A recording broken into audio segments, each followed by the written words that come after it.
Scotland versus Italy then, and the teams are out. Here's my thoughts on those teams and creating a combined team between the two 23s to give a little bit of an indication about where the balance of power lies and how different teams might have a route to victory. If you haven't already, please hit subscribe. I'm Tim, this is Egg Chasers. And yeah, let's have a look at that Scotland lineup, the home side, who make a few changes, enforced, two of them, in Finn Russell and Stuart Hogg. They're both out. Key positions 10 and 15. Blair Kinghorn, the greatest, most Scottish name ever. He's fly half. Could have been fullback. With Ben Healy coming in for his debut at 10. But that will have to wait until, well, at some point in the game, you imagine, because Ben Healy starts on the bench and looks to make his debut from there with Ollie Smith, who's already had some good performances in a Scotland jersey, preferred at 15, with Blair Kinghorn, Finn Russell's backup at 10. I think there's a lot of people quite excited to see Ben Healy, that he will get his moment. It's early days in his Scotland career, so I'm all right with Blair Kinghorn at 10, although I do love him at 15. I really do.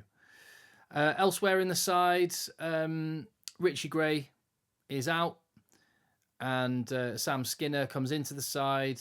Scott Cummins is onto the bench, not played in a while, so that makes a bit of sense. Matt Fagerson maybe looked a little tired the last time he played. Anyway, so he's might feel hard done by not being number 8, but Dempsey looked good last time out, so against Ireland, so no issue there. He's been preferred, and I'm sure Matt Fagerson is still the first choice number 8. What else? Oh, the whole front row on the bench for Scotland has been changed for this one, with Ewan Ashman, Rory Sutherland and WP Nell coming into the side. I think that tells you a lot about how the second half went down in Dublin, and maybe points to the fact Gregor Townsend was not impressed by the impact that was off the bench. And I like that. I really rate Ewan Ashman. I think he is the backup to Turner as hooker, and I'm really delighted to see him there. His arrows are really good, and he's a really handy player around the park who fits in with the way that Scotland play. So I'm looking forward to seeing that. And that front row off the bench gives me a lot more confidence in that team. Cam Redpath and Ben Healy, new faces. The other person who might feel disappointed in this Scotland squad, I feel, is George Horne, because as far as I'm concerned, when Ali Price comes off the bench, things slow right down. Ben White has been great and has vindicated Gregor Townsend's selection, but Ali Price, I don't think has been great. And George Horne featured in a couple of games and he hasn't been seen since. So I think maybe a little harsh. But on the whole, quite like it. As for Italy, well, they make some changes as well. And scrum half is an area where they've had some question marks. I don't know if Stephen Varney is injured, but he's gone from starting every game so far to being out of the matchday squad. I think there are some weaknesses in his game. Fusco gets the start with the younger Garbisi brother on the bench, which is quite exciting. And Gisi as well, the left winger, getting a debut. A lot of people very excited about him. And Italy, that's one area in their back three where they could do with a little bit more depth. So it's exciting to see there. Tommy Allen preferred at fullback. There was some thought that maybe Padovani could have switched across and then Bruno could have continued on the wing as well. But that's where we are. Other than that, one change in the pack. Riccioni comes in at tight head prop, and Iachizi coming in at second row for Niccolo Canoni, that's a big call. Actually, that's quite a big call at second row because Canoni's look good. And that's Italy, and they've got a lot to play for on this.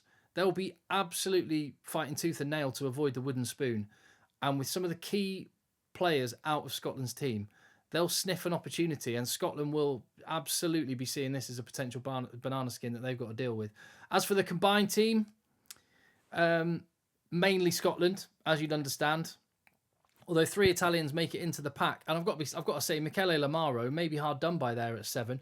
Hamish Watson possibly trading off reputation a little bit with me picking him there, because Hamish Watson hasn't been the player that won the Six Nations Player of the Tournament previously, but he's an absolute class player, so I went for him. And I was a bit naughty and juggled the 2 second rows around because Rutzer and Gray are better than Iachizi and Skinner, as far as I'm concerned, so I put them both in.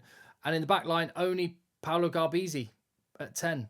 And I love Blair Kinghorn, And if I could, Blair Kinghorn would be in my team at 15.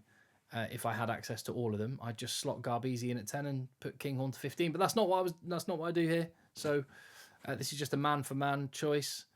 And Scotland dominate on the bench as well at home with a much better back line, impact off the bench, and a forward pack that will at least get parity, might even have a bit of an edge. And I do see Scotland winning this. I'm going to go Scotland by 12. But that's my thoughts. Leave yours in the comments. Let me know. And I will see you on the next video. The next video, England travelling to Ireland. Can't wait for those teams to come out.